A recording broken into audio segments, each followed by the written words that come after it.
When you suggest to people that their money should be gold or silver coin, as it says in the Constitution, they sometimes stare at you with a blank expression or make the most extraordinary comments. Do you feel that our paper currency should still be backed by gold or silver? I think there should be a backing for currency. Otherwise, there's a temptation to run it out and make too much of it. I'm not really sure what you mean. Like change the color of our money or something, or? I buy silver. Gold. I don't know a lot about this subject, but I would say just because of counterfeit. I think it should, but unfortunately it isn't. Okay, why do you think it should? I don't think the current system is stable. These statements by everyday American citizens show how little people understand the intentions of the Founding Fathers. As the Constitution itself says, it is the supreme law of the land. And therefore the Constitution ranks ahead of any statutes of Congress, any statutes or constitutions, for that matter, of the states, and decisions of the courts. And any law or decision of the courts that is inconsistent with it is to that extent void. It's not a law at all. So, what's going on here? Why does the Constitution clearly state that our money shall be coin, yet we are using government-issued, supposedly official, paper dollar bills? And we can't even redeem these for silver any longer. And why does Thomas Jefferson, the very man who drafted the Declaration of Independence and co-authored the U.S. Constitution, warn us about banks and corporations? Something is off here. The Federal Reserve System, to most people, seems like it is an agency of the federal government. That's what I thought it was when I first started to research this topic. But it turns out that it's nothing of the kind. The Federal Reserve is a hybrid organization. It's a partnership between the federal government and the private banks. When you look at it deeper than that, its essence is neither as a government agency or a private company. In reality, it is a cartel. In other words, it's no different in essence than a banana cartel or a sugar cartel or an oil cartel. It's a grouping of the large private corporations in the field, banking, who have come together to create agreement between themselves to limit competition, to preserve their profits, and to make sure that no newcomers come in and take away their position. That's what cartels are always designed to do. And it's a shocking thing to realize that something as prestigious as the Federal Reserve System, at its core, is nothing more or less than a banking cartel with exactly those same objectives. The motivation for Congress to go into partnership with the elite bankers who formed the Federal Reserve is clear. Endless amounts of money could effectively be printed up and lent to Congress. Thus, individual congressmen would no longer be forced to depend on raising taxes to generate additional revenue, an unpopular action that can cost them re-election. Ironically, if there were no Federal Reserve, there may have been no need for an income tax. The country did fine without it for 137 years. The income tax amendment was introduced the same year the Federal Reserve System was formed, 1913. Coincidence? Prior to the formation of the Federal Reserve System, the country never did better. In fact, that was the problem, at least for the major banks. Capital formation, also known as savings, was happening all over America. Other than panics, many of which were caused by unethical lending practices, America was doing great. So much so, the big New York banks were losing business. But why isn't the mainstream media telling us this story? What would motivate them to refrain from a critical interpretation of banking history and the Federal Reserve System, especially today, when they broadcast critical, even intimate reports on every other aspect of life? I consider the Federal Reserve Act and the creation of the Federal Reserve as being unconstitutional. It gave the government then the power to create legal tender out of thin air, that is, to create paper money. And although they didn't do that overnight, between 1913 and 1971, that is exactly what happened. But the notion of a central bank does not fit into the Constitution. The Congress has the authority to coin money, and only gold and silver should be legal tender. And this is an absolute contradiction of the Constitution to have a Federal Reserve System and a central bank. Not a lot of American people understand it, and I would add that probably not too many people here in the Congress understand it either. I think they see it as a convenience, and I think a lot of other people see it as a convenience because they think they're protected by the type of system that we have. But a fiat monetary system or a paper money system is merely a system where the government has this power and authority to dictate and insist that a piece of paper is legal tender. And even members of the banking committee have come up to me and they said, "You mean our dollar isn't backed by gold anymore?" Not realizing that the Federal Reserve really accommodates big government bureaucrats and politicians. There's another major problem with the system, in that the system is a cartel structure, which means that they've taken all the banks in the country and put them into one economic unit that's essentially regulated from the top by the Board of Governors of the Federal Reserve System. Comes 1932-33, had the crash. The Roosevelt administration came in. One of the first important pieces of legislation that was passed was the National Industrial Recovery Act of 1933.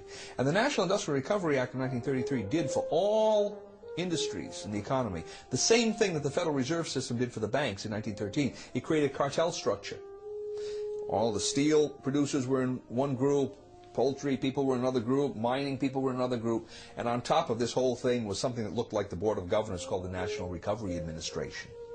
The National Industrial Recovery Act was challenged as to its constitutionality, and a case went to the Supreme Court in 1935, the Schechter poultry case. And the Supreme Court unanimously declared it unconstitutional. They said this kind of delegation of power by Congress to private parties is, and this is an exact quote, unknown to our law, unquote. You couldn't find it anywhere by any method of interpretation, simply unknown. Well, the difference between the National Industrial Recovery Act and the Federal Reserve Act is essentially zero.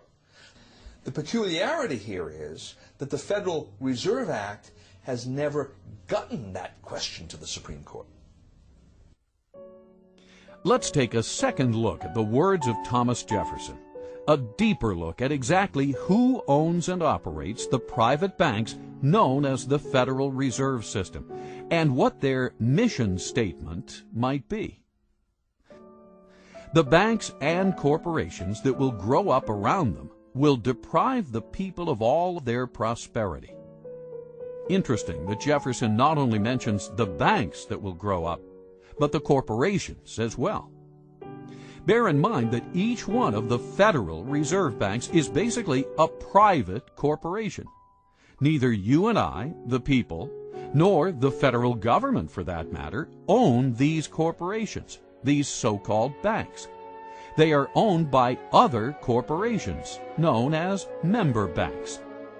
The Fed was formed not in Washington, D.C., not in the halls of Congress or some meeting room, but it was formed on a private island off the coast of Georgia called Jekyll Island.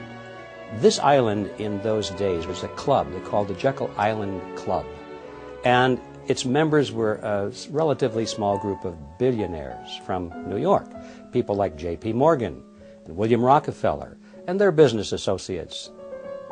When they went to the island, they all traveled aboard the private railroad car of Senator Nelson Aldrich.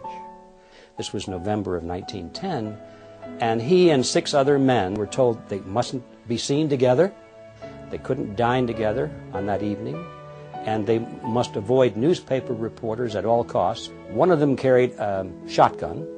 Just in case he had been confronted by a reporter, he was prepared to tell them that he was going on a duck hunting trip.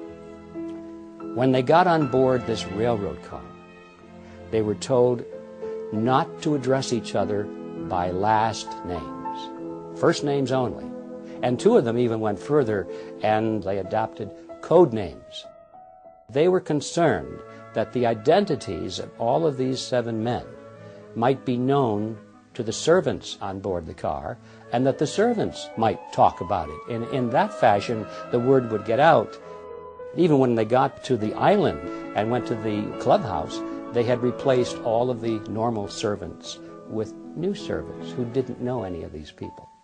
And they created the Federal Reserve under those kinds of conditions of great secrecy.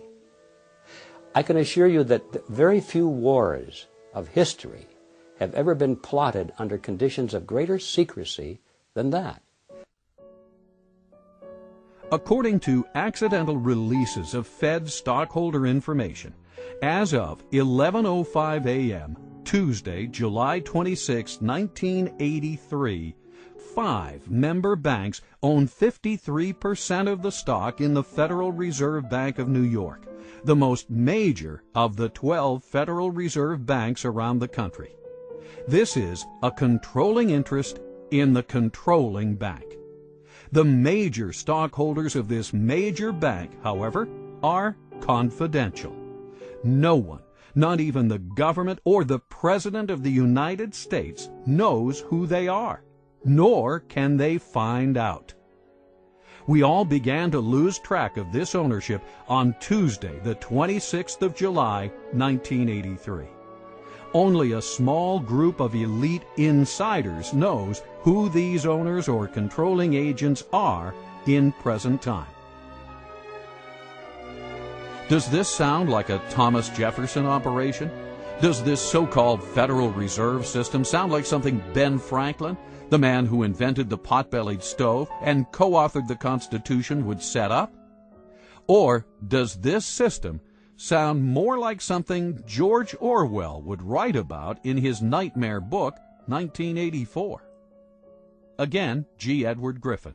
In those days, there was a great deal of concern among the American people about the concentration of financial power in the hands of a few very wealthy and powerful financial interests in Wall Street. They called this the money trust. And the cry in those days was to break the grip of the money trust. And one of the primary purposes of the Federal Reserve Act, as it was promoted to the American people, was just that, to break the grip of the money trust. They were going to write a law that was going to take the power away from these people and put it in the hands of their trustworthy politicians, you see. Put it in the hands of the people through the electoral process. That was the propaganda behind the Federal Reserve System. So what's the purpose of the secrecy? It's because when you look at the list of these people who went, they were the money trust.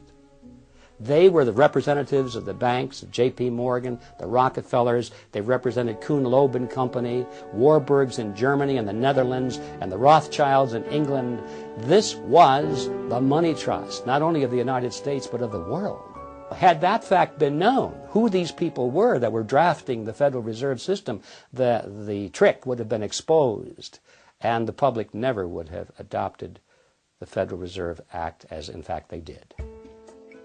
When you think about the significance of the Federal Reserve Act being passed under those conditions, the American people didn't know, but it was the banking interests that were behind it. Powerful banking interests, because they wanted their assets protected. They wanted the Federal Reserve to be the lender of last resort. So if they had been loaning out and risking the money, and these loans go bad, instead of having the market take care of this, they wanted bailed out. And this is why it was a tremendous popular thing to do for the banks and, of course, the big business people who were borrowing the money. So it was very, very special interest directed, and it was designed for the elite. And even today, a lot of people don't quite understand that. So it's an educational job as well outside of Washington, but hopefully someday people here in Washington, especially the members of the Banking Committee, will gain some interest in this subject, because ultimately we will have to address it.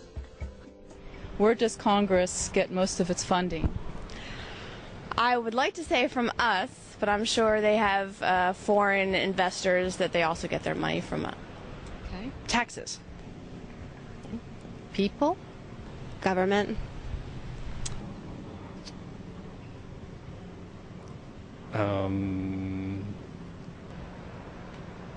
It gets it out of federal taxation, of course.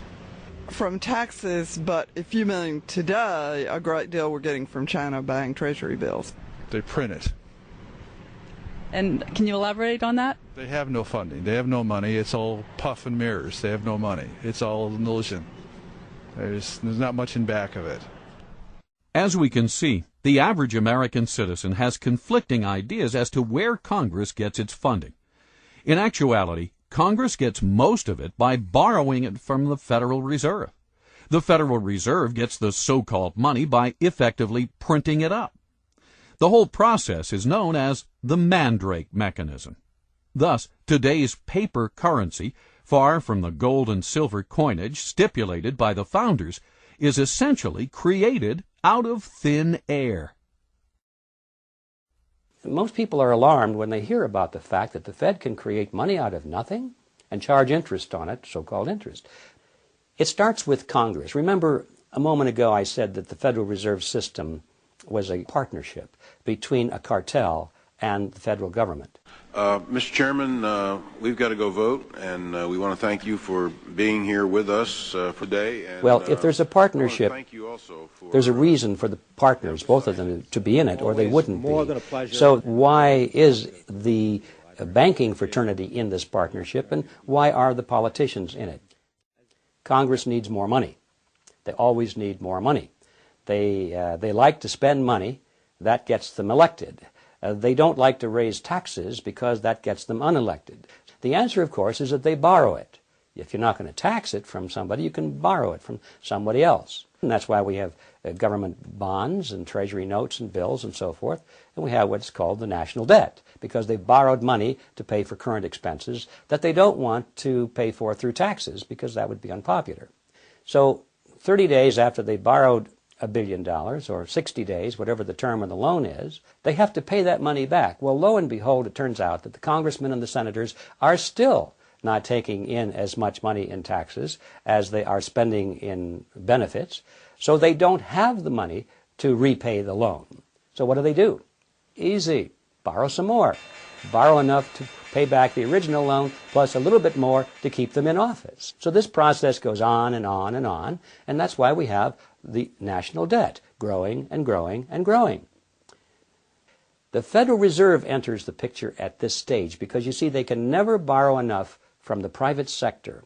There's never enough existing money out there for the politicians to borrow. So what do? They go to the Federal Reserve System, and by agreement, remember this is their partner now, the Federal Reserve System agrees literally to create the money that they're going to lend to the government. It's not really a lending at all, as you can see, but they use the old traditional words of lending it to the government, when in fact all they're doing is just printing it for the government. They're creating it for the government, and then they call it a loan. Of course, they don't print it all because most of it's checkbook money, but nevertheless the process is the same as if they had just turned on the printing presses and printed all this money and gave it to the federal government. So now, once the Federal Reserve System creates this money out of nothing, literally, it's fresh money into the society, into the economy, and that's how the money supply keeps growing and growing and growing. What about the banking partner? What's in it for them? I come in and I give the bank, say, 100 ounces of gold, and the bank offers me some interest payment on that. They're going to pay me 3% interest. And they're going to take that 100 ounces of gold and they're going to lend it out at 5%. That's how they make their money, the 2% spread. Okay? Now that's fine so far, because I know that gold is in there, it's being loaned out, and someday, now I'm getting 2% interest, and someday I can ask for that principal back. It might be 6 months, it might be a year, whatever it is. Where the trick comes into this is the bank says, not only are we going to lend that money out, but we're going to allow you, Mr. Depositor, to draw on that money right now. All right? Which means that they can't possibly be saying that I can draw 100% of that deposit when they've also loaned out 100% of that deposit. Now, maybe they don't loan out 100%, maybe they only loan out 90% or 80%, but whatever it is. And that's the fractional reserve concept. They don't have enough reserves to pay out all of these obligations that they've made, especially with respect to paper currency, because usually that's the way it worked. Now, why do they do this? Well, they do this because they make money. Right? If I can loan out essentially more than I have in my reserves, by that difference I'm increasing interest payments. So the bankers are beneficiaries of this, and obviously the first lender, the person that receives that money, is a beneficiary because he's getting money they wouldn't have gotten otherwise, even though he has to pay interest on it. But then what happens down the line? This is the fascinating part about it. The market has set prices and wages on the basis of what it believes is the total amount of money that's in circulation. Along come the banks and they start generating new money that the market doesn't know about. It finds out about it because the money goes into circulation. So I'm the first user of this money. I've just received the loan from the bank. I'm going to go out and buy cement with it. And when I buy cement with it, cement is at the original market price. Now, as that money starts percolating into society, the market realizes there's more money than there was before. More money chasing the same amount of goods means the prices of goods go up, right? So eventually, somewhere down the line, that same cement that I just bought for $5 a pound is going to cost someone else $6 a pound. Now, if he buys that cement at $6 a pound before his income has increased commensurately, what's happening to his real wealth? He's losing real wealth, right? His costs have gone up, his income stays the same, his real wealth is decreased. Whose real wealth has increased in this transaction? Mine and the bank's, because we got the full value of the money right at the beginning. So this system transfers wealth. Somehow, you can't exactly follow it, but the principle is there. It transfers wealth from society to the creators of money. For every $1 billion that's put into the banks, I, as a commercial banker, can create an additional $9 billion and push them out into the economy as loans. Now that $9 billion based on the $1 billion, which itself was created out of nothing, all of it is just fiat money. It's created out of nothing, but the commercial banks get the bigger end of the deal, as you can see. They can create 9 for the private sector called loans, and these are genuine loans, and that is where our money comes from.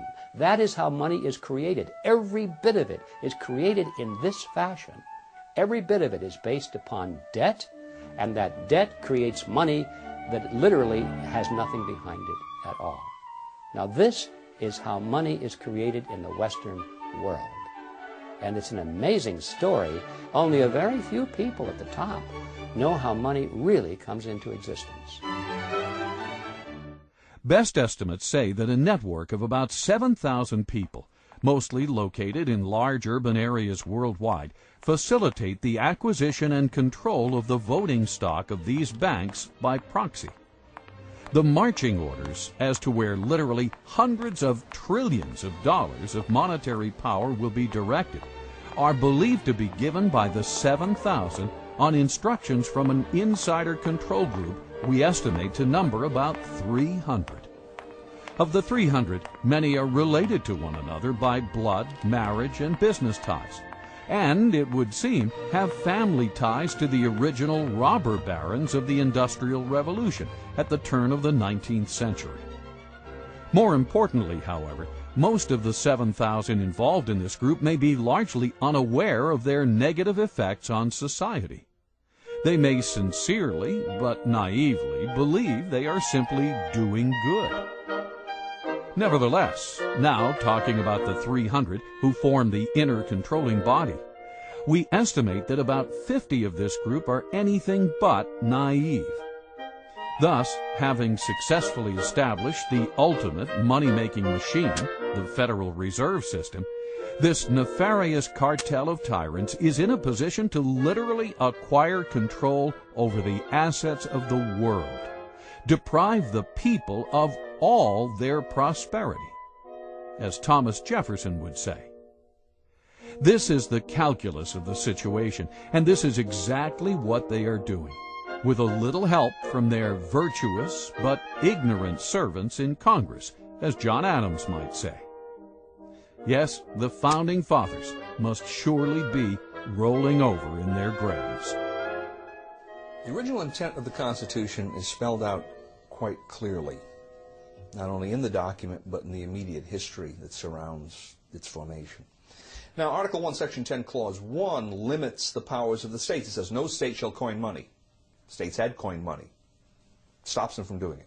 No state shall emit bills of credit. Now that's one of those peculiar words. If you were living in that time, you knew what it meant. It meant essentially what we call paper money. No state shall emit bills of credit, which means that a state itself cannot create paper money, and then it can't do it indirectly by setting up some kind of a bank that's controlled by the state. Third provision in that clause is, no state shall make anything but gold and silver coin a tender in payment of debts. And notice the language, no state shall make anything but gold and silver coin, meaning states can and should make gold and silver coin a tender in payment of debts. But the historical background shows absolutely clearly that paper money was not going to be allowed at the national level or the state level. And the very interesting point here is that the same people who wrote the Constitution had been to a large extent in control of the states and of the Congress under the Articles of Confederation during the War of Independence. These people had emitted large amounts of paper money. The states did it, Congress did it. When that Congress did it, was called the continental currency, and most people are familiar with the phrase not worth a continental. Paper money depreciated so radically in value that it was essentially worthless. Those same people looked back at what they had done only a few years earlier and said, we're not going to do this anymore. The inflation isn't rising prices. The inflation is the government's program of increasing the supply of money, which devalues the currency, and that causes the prices to go up. Inflation, that is the destruction of money, eventually wipes out the middle class. The best example in the 20th century being what we saw happen in Germany. As the runaway inflation came, the middle class got wiped out. In the early stages, of course, somebody benefited. Eventually it hurts everybody. But in this country right now, we have constant insidious inflation. So there's a transfer of wealth from the poor and the middle class to the wealthy. But because it affects the business cycle and causes prices to go up in general, who suffers the most? The people who can afford it the least. That people on fixed incomes, low middle income people, poor people. I think it especially hits hard low middle income people who are trying to make it on their own and won't go on the dole, because their prices go up more and they're the first ones to lose their job when the business cycle turns down. The Federal Reserve, by increasing the credit, creates the boom part of the cycle, but then there's always the resulting downturn of the cycle when unemployment rises. We're always live. It's almost impossible to believe that the all-powerful dominant media, what Bill O'Reilly calls the elite media, would endlessly cover all these issues, yet be silent on the very subject that is common to all of them: money, and the entity that creates and manages the so-called money supply, the Federal Reserve System. Why is this? One can never watch enough television.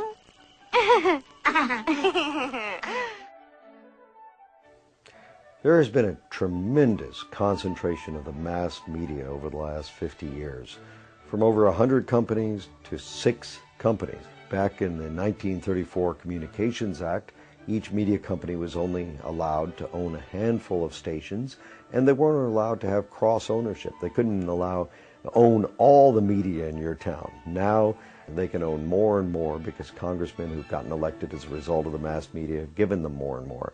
That means very few people have the right to speak to us over television, over radio, through the New York Times, the LA Times, the different news media. The whole purpose of the First Amendment is to guarantee that we have more, not less speech.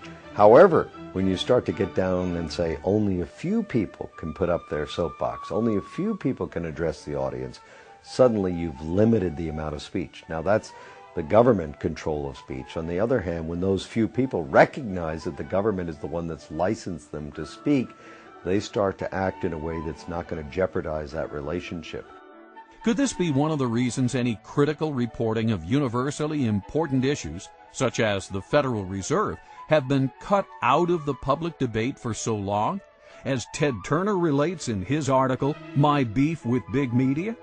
Why would major media corporations that control the information flow to 95% of the American citizens, fail to report on the detrimental activities of the Federal Reserve System, a government-sanctioned, quasi-private banking cartel that literally controls 100% of the money flow to the same citizens, as well as the lion's share of the money flow to Congress itself.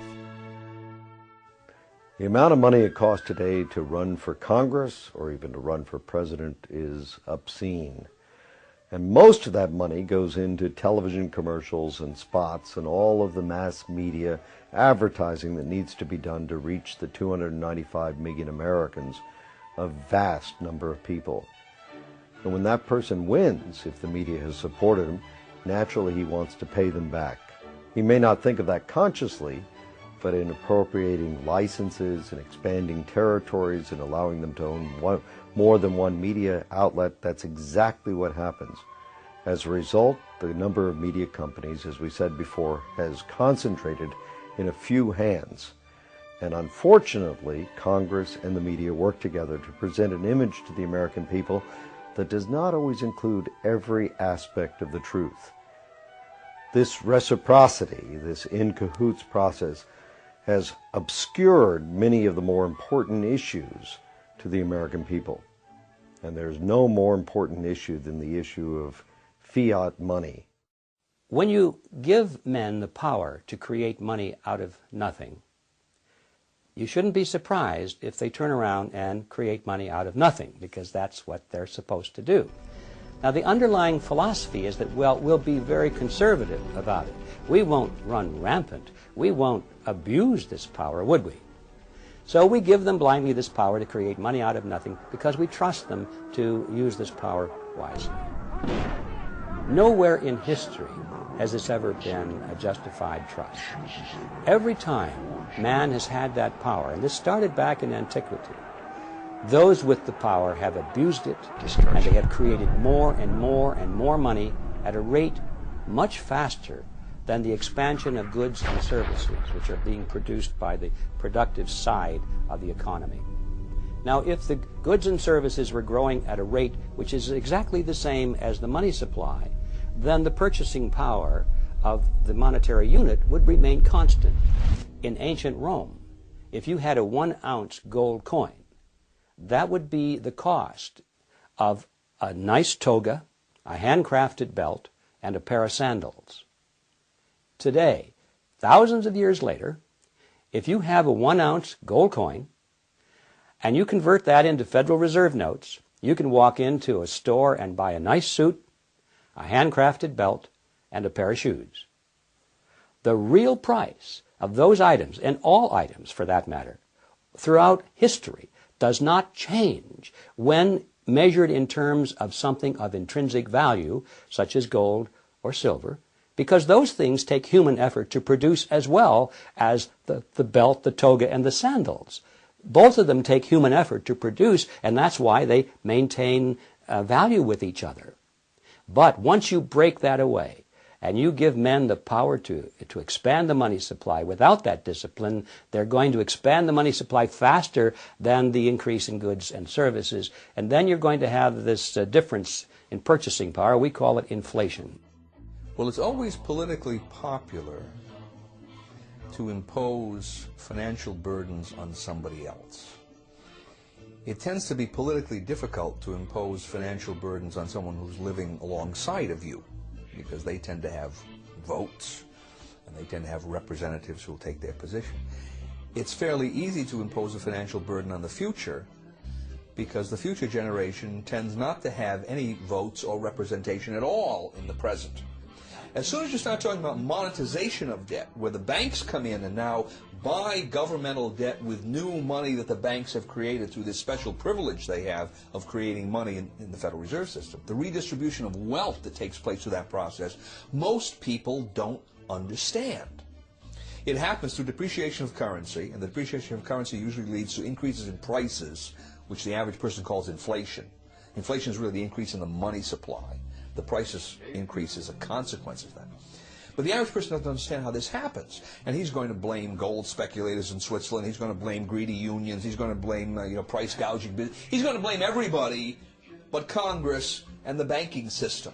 So it's easy politically, through monetization of debt, to expand borrowing beyond prudent levels. Now why is that tyrannous. Well, at a certain level, it's tyrannous. The definition of tyranny is the exercise of a power that no one should be allowed to exercise. Okay? And it's tyrannous because no one should be allowed to exercise a power that puts burdens on people that are not allowed an opportunity to be heard, an opportunity to vote, an opportunity to have some kind of a say. Right? Granted, to some extent, you're going to have to do that in the nature of government as long as you have borrowing, but beyond a certain point, it becomes tyrannous. And it's beyond that point that the present system allows our political structure to move too easily. How much, take for instance, how much is the purchasing power of Federal Reserve notes lost since World War II? About 90%.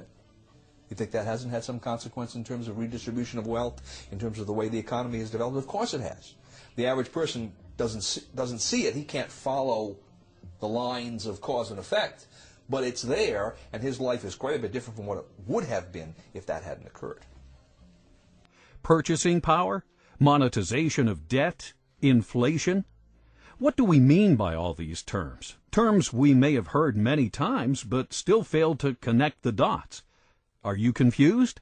If so, you're not alone. Inflation, I think, is a bad word because really we think of inflation as rising prices. But in reality, what's happening, prices are not going up. It's that the value of the dollar or the monetary unit is going down. That's what's really happening if we understand the process. And it's a tax, therefore. Our lost purchasing power, what we have to pay more for a bag of groceries today than we did 5 years ago, comes out of our pocket, comes out of our earning capacity. That is value which we should have, but it's been taken from us through a process that we call inflation, but in reality it's a hidden tax. Inflation is the result of being able to create money out of nothing, and that is the power we have given to the Federal Reserve System. Therefore, we can say that the Federal Reserve System is the agency of a hidden tax called inflation. Since the early 1900s, almost no one talks about the country's banking system anymore. What happened? There was a shooting, then there was nothing. Yet our money, like water, is one of the most important commodities we have. More than that, the quality of our money affects the productivity of every man, woman, and company in America. As time goes on, people figure out better ways of doing things, better ways of making products, cheaper and faster. For instance, one farmer can now grow food for thousands of people, whereas he used to be able to feed only his family. Thus, everything should be getting cheaper, because the supply of everything has been growing faster than the demand. This is true even though the population has been growing as well. Unfortunately, this is not what we observed. With the exception of a few industries, like the computer industry, and products we import from places like China, it seems that almost everything is getting more expensive, but oftentimes cheaper in quality. How can this be? Over the decades, the productive energy of society seems to be getting siphoned off.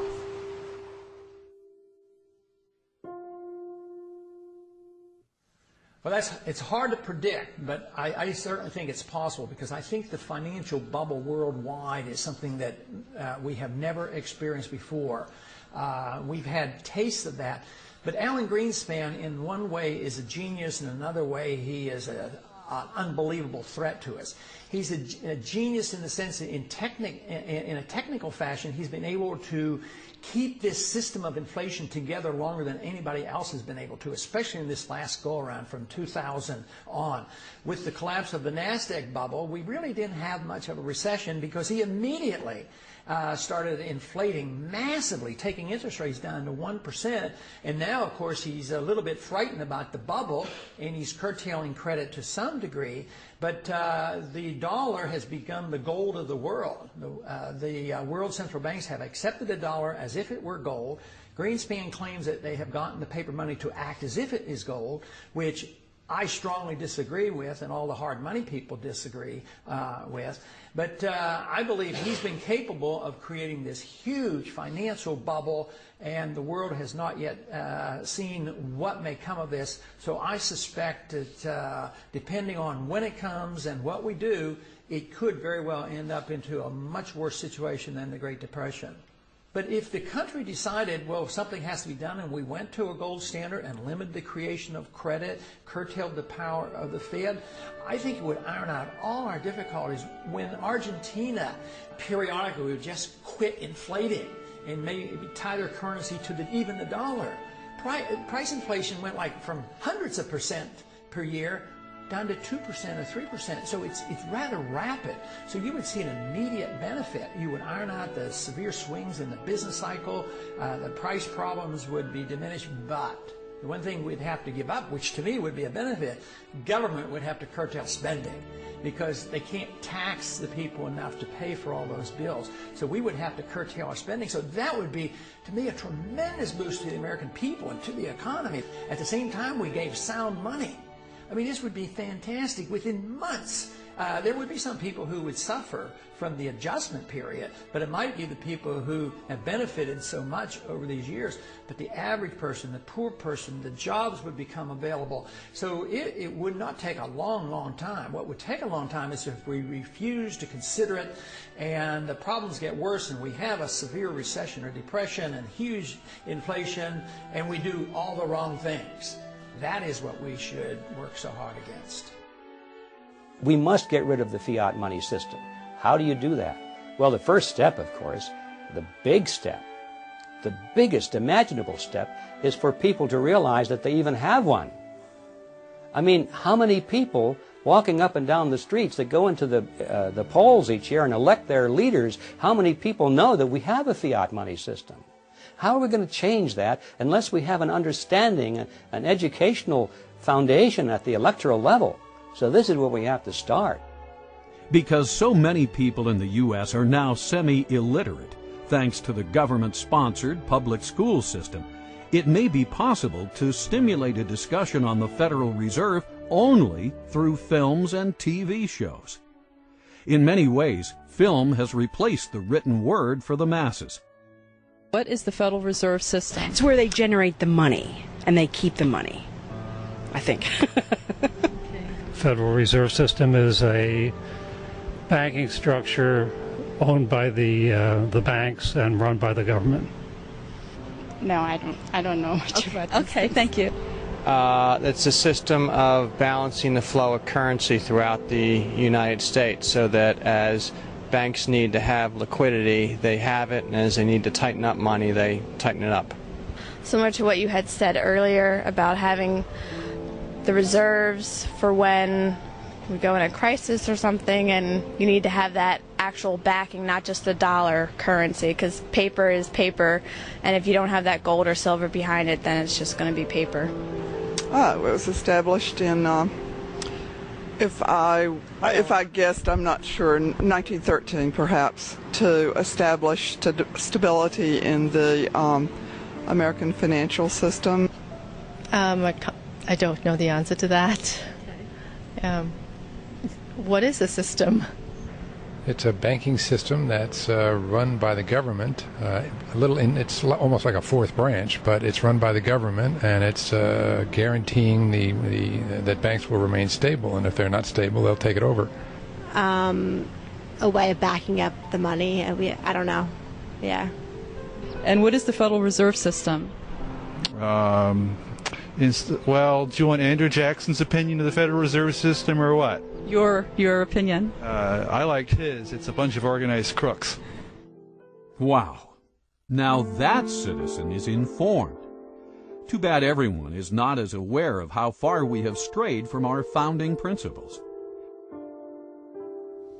Well, the major problem you have not only with the Federal Reserve System, but with any statutory structure that's unconstitutional, is it doesn't square with what's called the Supremacy Clause. The Constitution, which has the Constitution and laws passed in pursuance thereof, that is, constitutional laws are the supreme law of the land. So obviously you have a statute that doesn't square with the Constitution, it's void. It is not a law, in fact.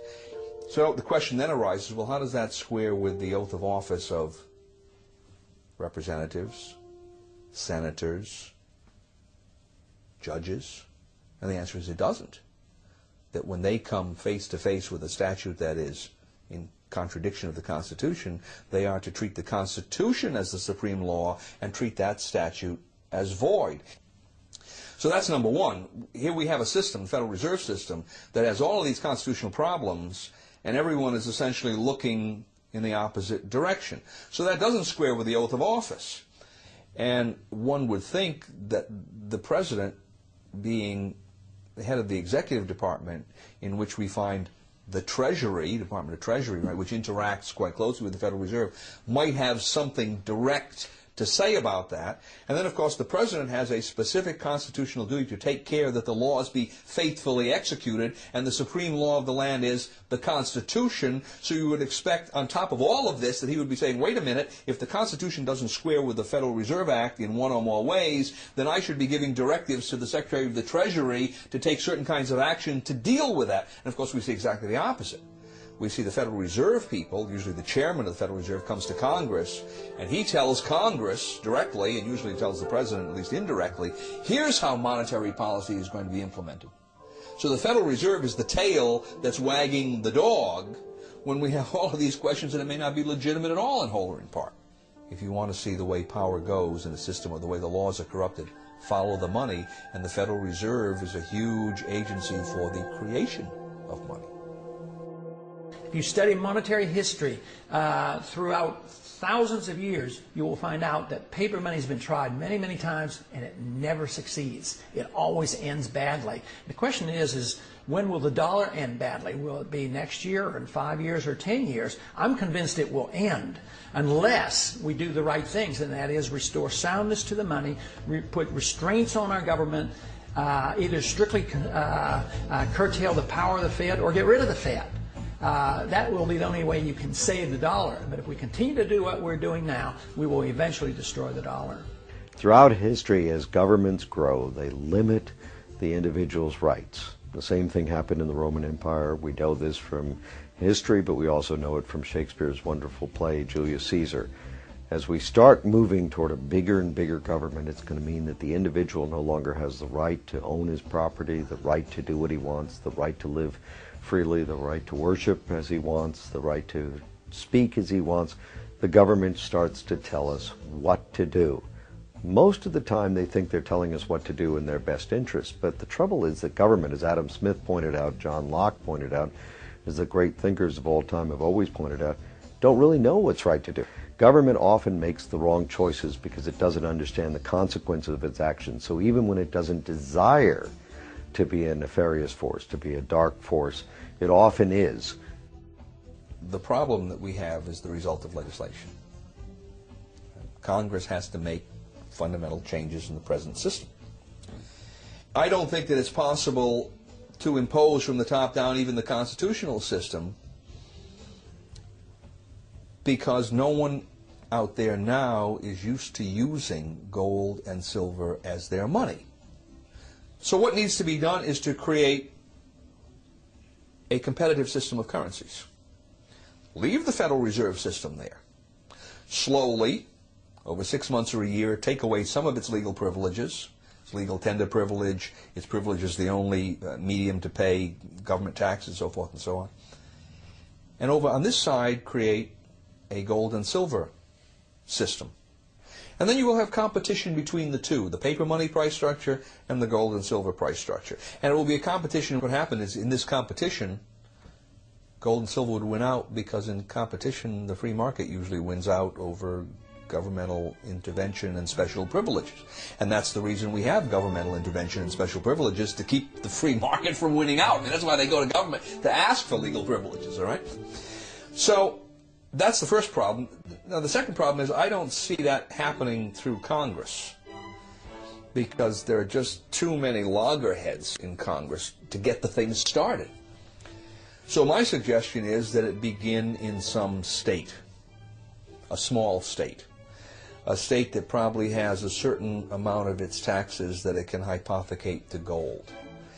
And if the system worked and more people were asking, then the state could expand the areas of taxation and bring more people into it. And eventually you would, if it worked, you would see the whole the state's monetary system, the government, state government, would be on a gold system. And then I would think as well you'd begin to see that spreading into the economy. Now, if that were to happen, then I think other states would look at this and say, well, that makes sense. Let's begin to move in that direction. You could look at it essentially as a monetary insurance policy. They don't have to go beyond 10%, but 10% gold holding is perfectly prudent. And if something were to happen in the economy, if there were to be a monetary crisis, banking crisis, then the state could rapidly expand the system because people would know how it operates. But the idea is to get the mechanism, as it were, on the table so that people can see how it works, why it works, what its benefits are. They don't have to be afraid of it. And arguments along the lines of there's not enough gold or silver in the world to do this will, that kind of thing will be shown to be fallacious.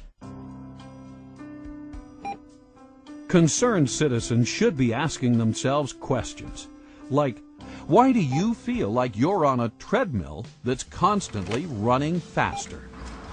Hey. Why does it now take a 2-income family to make ends meet, thus preempting women from their traditional role of providing stay-at-home childcare? Why do we see a never-ending expansion of government, even though our elected officials endlessly promise to reduce it? Where does the government get the funds to wage perpetual war, yet fails to provide the basic protection citizens needed on September 11th? Why do rich people seem to be getting richer, while you and all your friends seem to be hardly making ends meet? Why does a first-class stamp now cost you nearly 40 cents when it used to cost only 5 cents? Should a 90% loss of purchasing power be tolerated? Where does it end?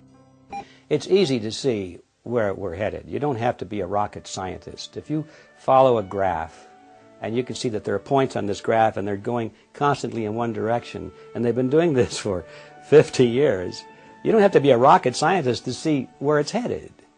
Where this graph is headed is for total destruction of our monetary system. Our money will be totally worthless, and it'll probably be reissued in the form of some international currency, which will be equally worthless. But the value to these people is that once it's on an international basis, there's nowhere else to go. Right now, if you don't like American dollars, you can buy Japanese yen. If you don't like that, you can buy Swiss francs. If you don't like that, you can move to whatever currency seems to be having a little better track record.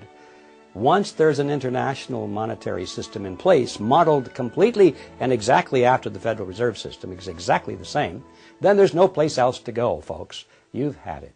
So that's where it's headed, and if we don't turn this thing around, I think we're going to be living in kind of a modern serfdom. And we'll be serving masters, and they won't be living in the big castles that we can see at least, and say, well, that's where the master lives up there, and we're tilling his field. Our masters will be the bankers and the politicians, and they'll live in big houses, but they won't be castles. But we'll be serving masters nevertheless, and we'll be thinking they're wonderful people without realizing that they are our masters. If the United States went back to constitutional money, it would be an amazingly wonderful event, because it wouldn't be just going back to constitutional money. In order for that to happen, that means you'd have to assume a groundswell of awakening on the part of the electorate. And they would understand not only what's happening in the monetary system, but what's happening across the board in our political system. I think we would have a great resurgence of prosperity and tranquility. That means that the electorate would have to be questioning a lot of other things in our society as well. And I think we would see an improvement across the board, and I look forward to that day. Americans need to stay on top of one of their most influential institutions, the Federal Reserve System. They need to start asking questions, not only of their representatives, but of no less than the President of the United States, whose sworn duty is to uphold the law of the land, especially the supreme law of the land, the U.S. Constitution.